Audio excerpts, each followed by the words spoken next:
Hello guys, welcome to our channel power of movie lover and this is Venky. Vintage movie review series లో మరో episode తో మీ ముందుకు వచ్చేసా. And ఈ రోజు మనం రివ్యూ చేయబోతున్న ఫిల్మ్ మీకు గని తెలుసా?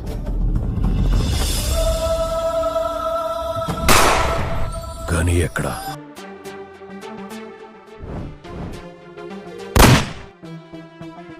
పవన్ కళ్యాణ్ గారి ఫిల్మోగ్రఫీలో హెవీ ఎక్స్పెక్టేషన్స్ అండ్ హైప్ తో వచ్చిన ఫిల్మ్. సినిమాలో చాలా స్పెషాలిటీస్ ఉన్నా బాక్సాఫీస్ దగ్గర ఆశించిన స్థాయిలో పర్ఫామ్ చేయలేదు అంటే డిజాస్టర్, ఫ్లాప్ లేక యావరేజా? సినిమా ఎందుకు ఆశించిన స్థాయిలో ఆడలేదు? చూడ్డానికి బాగున్న సాంగ్స్ హిట్ అయినా సినిమా ఎందుకు హిట్ అవ్వలేదు? సినిమాకి అసలు మైనస్ పాయింట్స్ ఏంటి? ఇవి చాలా మందిలో ఉండే క్వశ్చన్స్. సో ఈ వీడియోలో film making facts, review and box office report గురించి క్లియర్ గా తెలుసుకుందాం పదండి. మన ఛానల్ కి ఇది మోస్ట్ రిక్వెస్టెడ్ వీడియో. లేట్ అయినందుకు సారీ, కొన్ని కారణాల వల్ల డిలే అవ్వాల్సి వచ్చింది. ఇప్పటికే ఈ సిరీస్ లో చాలా మూవీస్ ని రివ్యూ చేశాం. ఇంట్రెస్ట్ ఉన్న వాళ్ళు ఒకసారి ప్లేలిస్ట్ లోకి వెళ్ళి చెక్ చేయండి. అండ్ ఈ సిరీస్ లో నెక్స్ట్ ఏ మూవీ రివ్యూ కావాలో కామెంట్ చేయడం మాత్రం మర్చిపోవద్దు.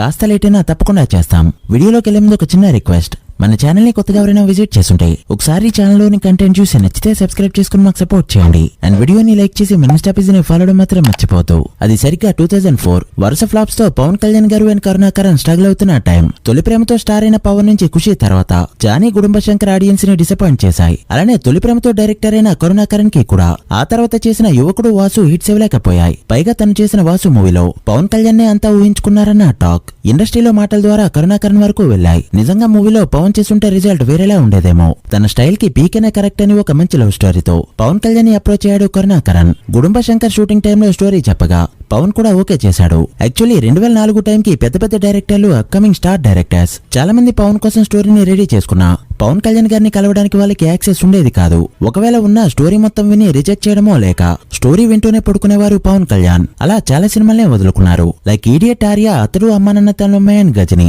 ఇలా చాలా సినిమాలే ఉన్నాయి. ఫైనల్ గా పవన్ 10th మూవీగా బాలు ఓకే అయింది. ప్రొడ్యూస్ చేయడానికి చాలా మంది క్యూ కట్టగా అశ్విని దత్ కి ఛాన్స్ ఇచ్చాడు Pawan for quality production values. Music director గా తన లాస్ట్ మూవీ గుడుంబకి వర్క్ చేస్తూ బెస్ట్ అవుట్పుట్ ఇచ్చిన మణి శర్మ గారిని తీసుకున్నారు. సినిమాలో 2 హీరోయిన్స్ ఉంటారు. అందులో ఒక రోల్ కోసం అప్పుడే స్టార్ అవుతున్న శ్రేయా ఫిక్స్, సెకండ్ రోల్ కి నమ్రత గారిని అనుకున్నారు. నమ్రత గారు కూడా ఆ రోల్ చేయడానికి ఇంట్రెస్ట్ చూపించిన పెళ్లి 2005 ఫిబ్రవరిలో అనుకున్నారు కాబట్టి ఇప్పుడు చేయకపోవడమే బెటర్ అన్న మహేష్ గారి మాటలకి రెస్పెక్ట్ ఇస్తూ రోల్ ని రిజెక్ట్ చేశారని టాక్. దాంతో హిందీ యాక్టర్ స్నేహ ఓబ్రాయ్ ని తీసుకున్నారు. Total caste fix. షూటింగ్ అంతా సరదాగా జరుగుతుంది. అయితే పవన్ లాస్ట్ 2 మూవీస్ డిసప్పాయింట్ చేయడంతో ఈ మూవీ ప్రమోషన్స్ లో యాక్టివ్ గా పార్టిసిపేట్ చేశారు పవన్. బేసిక్ గా పవన్ కళ్యాణ్ గారి డ్రెస్సింగ్ స్టైల్ కి అప్పట్లో ఒక క్రేజ్ ఉంది. తన ఏ షర్ట్ వేసినా, ఏ ప్యాంట్ వేసినా దాన్నప్పటి యూత్ అంతా ఫాలో అయ్యేవారు. అది తొలి ప్రేమ లూజ్ షర్ట్స్ నుంచి అత్తారింటికి దారేది టీ షర్ట్స్ వరకు కంటిన్యూ అయింది. ఈవెన్ తన లాస్ట్ మూవీస్ తో కూడా జానీ మూవీ నుంచి T shirts, arm bands and kerchiefs 2003లో ట్రెండ్ ని క్రియేట్ చేయగా 2004లో గుడుంబ శంకర్ డబుల్ ప్యాంట్స్ ని అప్పట్లో చాలా మంది ఫాలో అయ్యారు. అలా ఈ మూవీలో కూడా ఒక అట్రాక్టివ్ స్టైల్ ఉండాలనుకున్నారు ఆయన. అందుకే ఈ 1.5 lakh ప్యాంట్ ని డిజైన్ చేసుకున్నారు. దీని డిజైనర్ రేణు దేశాయ్ గారు 2004 డిసెంబర్ 1st వీక్ లో దీన్ని ప్రెస్ మీట్ పెట్టి రివీల్ చేశారు. అప్పట్లో ఈ ప్యాంట్స్ కూడా బాగా సోల్డ్ అయ్యాయి. అవి యూజ్ చేసిన వాళ్ళలో నేను ఒకడిని. వెబ్సైట్స్ అప్పుడే కొత్తగా వస్తున్న రోజుల్లో ఐడియల్ బ్రెయిన్ వెబ్సైట్ లో ఈ మూవీ స్టిల్స్ కొన్ని పెట్టారు. వీటితో పోస్టర్ డిజైన్ చేసి టాలెంట్ ని చూపించుకోండి అని. ఐ థింక్ ఇప్పటికే ఆ స్టిల్స్ ఆ వెబ్సైట్ లో ఉండే ఉంటాయి. ఈ సినిమా కోసం పీకే ఫ్యాన్స్ తో పాటు ఎంబీ ఫ్యాన్స్ అండ్ యూత్ అంతా కూడా ఈగర్ గా వెయిట్ చేశారు. Because of combination. Tholi Prema youth లో వేసిన స్టాంప్ అది. అండ్ అప్పటికే PK versus MB fan war start అవడంతో అప్పుడే స్టార్ట్ అయిన ఈ డిస్కషన్ వెబ్సైట్స్ లో పీకే, ఎంబీ ఫ్యాన్స్ ఎప్పుడు వార్ చేసుకుంటూనే ఉండేవారు. వాళ్ళలో ఇప్పుడు బేబీ వంటి సెన్సేషనల్ హిట్ తీసిన ఎస్కేన్ కూడా ఒకరు. ఏదో ఈవెంట్ లో బన్నీ కూడా ఈ టాపిక్ ని తెస్తాడు. నైట్ చాలా మంది ఈ ఫ్యాన్స్, ఆల్ ఫ్యాన్స్ అందరూ మంది తిడుతుంటే ఒక్కడ మాత్రం సింగిల్ హ్యాండెడ్ గా అందరికి రిప్లై ఇచ్చేస్తున్నాడు నైట్ అంతా. ఏ హీరో ఫ్యాన్ ఎలా మాట్లాడినా విత్ ప్రూఫ్స్ తో ఎస్కేఎన్ వాళ్ళకి సమాధానం ఇచ్చేవాడు. ఇప్పటికీ కొన్ని డిస్కషన్ సైట్స్ ఇంకా అలానే ఉన్నాయి. ప్యాంట్ కి 1,00,000 ఎందుకు ఖర్చు చేయించారని ఎంపీ ఫ్యాన్స్ అంటే, అర్జున్ సినిమాకి 20 కోట్లు ఎందుకు పెట్టారంటూ పీకే ఫ్యాన్స్. ఇలా ఆన్లైన్ లో కూడా ఫ్యాన్ వార్స్ గట్టిగానే జరిగేవి. ఇక ఇవన్నీ పక్కన పెడితే 2004 డిసెంబర్ 25న సాంగ్స్ రిలీజ్ అయ్యాయి. ఇంతే హఠాహఠజా సాంగ్స్ హిట్ అయ్యాయి. అప్పట్లో టేప్ రికార్డర్ క్యాసెట్స్ కాబట్టి క్యాసెట్ తిప్పినా తిప్పకపోయినా అన్ని సాంగ్స్ వినాల్సిందే. సో నెమ్మదిగా స్లోగా ఉన్న రిమైనింగ్ సాంగ్స్ కూడా హిట్ అయిపోయాయి. ఆల్బమ్ మొత్తం సూపర్ హిట్. టైటిల్ వచ్చేసి Balu ABCDEFG, a boy can do everything for a girl. అప్పుడప్పుడే యూత్ మొబైల్స్ వాడడం బాగా మొదలెట్టారు. సో ఈ SMS లాంగ్వేజ్ అనేది బాగా పాపులర్. అదే టైంలో ఈ టైటిల్ కూడా పెట్టారు. ఈ టైటిల్ విన్నాక మళ్ళీ ఏదో సాలిడ్ లవ్ స్టోరీతో రాబోతున్నారని ఫ్యాన్స్ అంతా ఎక్సైట్ అయ్యారు. సంక్రాంతికి 1 వీక్ ముందు రిలీజ్ అనుకున్నారు. అప్పటికే సినిమాపై ఎక్స్పెక్టేషన్స్ రేంజ్ లో ఉన్నాయి. షూటింగ్ మొత్తం కంప్లీట్ అయింది. January 6th రిలీజ్ డేట్ ని కన్ఫర్మ్ చేశారు. సినిమాకైన బడ్జెట్ 15 కోట్లు. అలా January 6th 2005న ఫ్యాన్స్ సంగమతో చాలా గ్రాండ్ గా రిలీజ్ అయింది బాలు ఫిల్మ్. ఇక రివ్యూ విషయానికి వస్తే ఈ రోజు డేట్ 2005 January 6th. ముందుగా ప్లాట్ విషయానికి వస్తే, బాలు అనే కుర్రాడు మహంకాళి మార్కెట్ లో బొకే షాప్ పెట్టుకోవడంతో సినిమా స్టార్ట్ అవుతుంది. లోకల్ లీడర్ నాయడంకి కావాలనే దగ్గరవుతాడు. ఫర్ ఈ సీక్రెట్ మిషన్. కట్ చేస్తే ఫ్లాష్ బ్యాక్ లో ఏం జరిగింది, ఎందుకు ఈ మిషన్ ని హీరో తీసుకున్నాడు, బాలు పర్సనల్ లైఫ్ ఏంటనేది మూవీలో చూస్తాం. ఇక మూవీ ఎలా ఉందో ఒక్క మాటలో చెప్పాలంటే it's totally power star one man show. తన performance style and ease of acting తో సినిమాలో ఎవరిని కనపడనివ్వకుండా తన స్క్రీన్ ప్రెజెన్స్ తో కట్టిపడేస్తాడు పవన్. తన క్యారెక్టర్ లో 2 షేడ్స్ ఉన్నా రెండింటిని చాలా ఈజ్ తో చేసి పడేశాడు. ఇటు ఫ్యాన్స్ కి నచ్చే ఎలిమెంట్స్ తో పాటు అటు న్యూట్రల్స్ ని ఎంటర్టైన్ చేసే ప్రయత్నం చేశాడు అండ్ సక్సీడ్ అయ్యాడు కూడా. అలా కరుణాకరన్ కూడా తన ఫామ్ లో ఒక బెస్ట్ లవ్ స్టోరీని డిజైన్ చేసుకున్నాడు. బట్ అది ఫస్ట్ హాఫ్ లో ఒకలా, సెకండ్ హాఫ్ లో మరోలా ఉండడంతో రెండు వేరు సినిమాలు చూసినట్టు అనిపిస్తుంది. ఎందుకంటే డిఫరెంట్ బ్యాక్ డ్రాప్ లో ఈ 2 సినిమాలు నడవడం వల్ల. బట్ రెండిట్లో సెకండ్ హాఫ్ లో వచ్చే ఆ లవ్ స్టోరీ బెటర్ గా ఉంది. హీరో హీరోయిన్ ని ఫస్ట్ టైం మీట్ అయ్యే సీన్, ఆ తాజ్ మహల్ సీన్ అండ్ అక్కడ వచ్చే బ్యాక్గ్రౌండ్ స్కోర్. నా ముందున్న అమ్మాయి నిజంగా నన్ను ప్రేమిస్తున్నట్లయితే ఇవన్నీ తన స్టైల్లో బాగా ఎగ్జిక్యూట్ చేశాడు డైరెక్టర్. ఇక టెక్నికల్ గా చూసుకుంటే మూవీ బ్రిలియంట్. ఆ ఆర్ట్ వర్క్ కానీ, ఎడిటింగ్ కానీ, ప్రొడక్షన్ వాల్యూస్ అన్ని ఎక్సలెంట్. ఈ మూవీలో సినిమాటోగ్రఫీ గురించి స్పెషల్ గా చెప్పుకోవాలి. ఏ ఫ్రేమ్ ని ఎక్కడ పాస్ చేసి చూసినా డిజైన్ చేసిన పోస్టర్ లా ఉండడం ఈ cinematography special. Royal look and అందమైన విజువల్స్ తో సినిమా స్టాండర్డ్స్ నే మార్చేసింది. ఇక యాక్షన్ సీన్స్ కూడా చాలా రియలిస్టిక్ గా ఉంటాయి. Of course Pawan martial arts లో దిట్టు కాబట్టి యాక్షన్ సీన్స్ కి వంక పెట్టలేం. ఇక ఈ సినిమాకి మ్యూజిక్ ఇచ్చిన మణిశర్మ గారి గురించి ఎంత మాట్లాడుకున్నా తక్కువే. మణిశర్మ గారు ఇచ్చిన సాంగ్స్ కి రిపీట్ వాల్యూ సాలిడ్ గా ఉండగా ప్రతి సాంగ్ స్టైలిష్ గా ఉండడం ఈ ఆల్బమ్ యొక్క స్పెషాలిటీ. ఇక మూవీకి ఇచ్చిన బ్యాక్గ్రౌండ్ స్కోర్, అసలు ఎంత ఫామ్ లో ఉండి ఇన్ని సినిమాలకి మ్యూజిక్ ఇస్తూ కూడా ప్రతిసారి ఎంత యూనిక్ బ్యాక్గ్రౌండ్ స్కోర్ ఎలా ఇస్తారో అనేది $1 million క్వశ్చన్. యాజ్ యూజువల్ గా మూవీ టైటిల్ కు ఒక background score, cost and crew titles కి మరో మ్యూజిక్ అండ్ మణిశర్మ గారి పేరు వచ్చినప్పుడు మరో మ్యూజిక్. ఇలా తన మ్యూజిక్ తో కట్టిపడిస్తున్నాడు మెలోడీ బ్రహ్మ.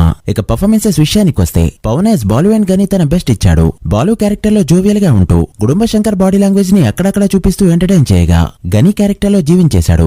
గని క్యారెక్టర్ లో మరెవరిని ఊహించుకోలేమన్న అతిశయోక్తి కాదు. ముఖ్యంగా తాజ్ మహల్ సీన్. చిన్నప్పటి నుంచి ఎవరూ లేకుండా అనాథగా పెరిగి ఒక తోడు సొంతం చేసుకున్నాక ఆ ప్రేమ తనకి దూరమైందని తెలిసినప్పుడు Pawan performance next level. Heroine చనిపోయాక ఇదంతా తను చేసిన తప్పు పనుల వల్లే అన్నట్టిచ్చే ఈ లుక్ పవన్ యాక్టింగ్ లో క్యాలిబర్ ని చూపిస్తాయి. సో పవన్ కళ్యాణ్ యాక్టర్ గా ఈ మూవీతో ఒక స్టెప్ ఎక్కేశాడు. ఇక శ్రేయ యాజ్ యూజువల్ గా అల్లరి చేసే అమ్మాయి క్యారెక్టర్ లో చాలా ఈజ్ తో పర్ఫార్మ్ చేయగా, ఇందు క్యారెక్టర్ లో చేసిన నేహా ఓబ్రే కూడా బాగా చేసింది. ఆ క్యారెక్టరైజేషన్ సూపర్ గా ఉన్నా ఎందుకో ఆమె క్యారెక్టర్ కి సెట్ అయినట్టు అనిపించలేదు. ఇక మిగిలిన ఆర్టిస్టులంతా వాళ్ళ రోల్స్ కి న్యాయం చేశారు. ఓవరాల్ గా మూవీ అయితే పవన్ వన్ మ్యాన్ షో ఖచ్చితంగా ఈ సంక్రాంతికి బెస్ట్ ఆప్షన్ అవుతుంది. ఇక ప్రెజెంట్ లోకి వచ్చేస్తే ఈ సినిమా రిలీజ్ అయినప్పుడు ఇంచుమించు ఇదే టాక్ స్ప్రెడ్ అయింది తప్ప సినిమా బాలేదు, వర్స్ట్ అనే టాక్ అయితే రాలేదు. బట్ సినిమా ఆశించిన స్థాయిలో ఆడకపోవడానికి చాలా రీజన్స్ ఉన్నాయి. Number 1, fundamental mistakes in story writing and story telling.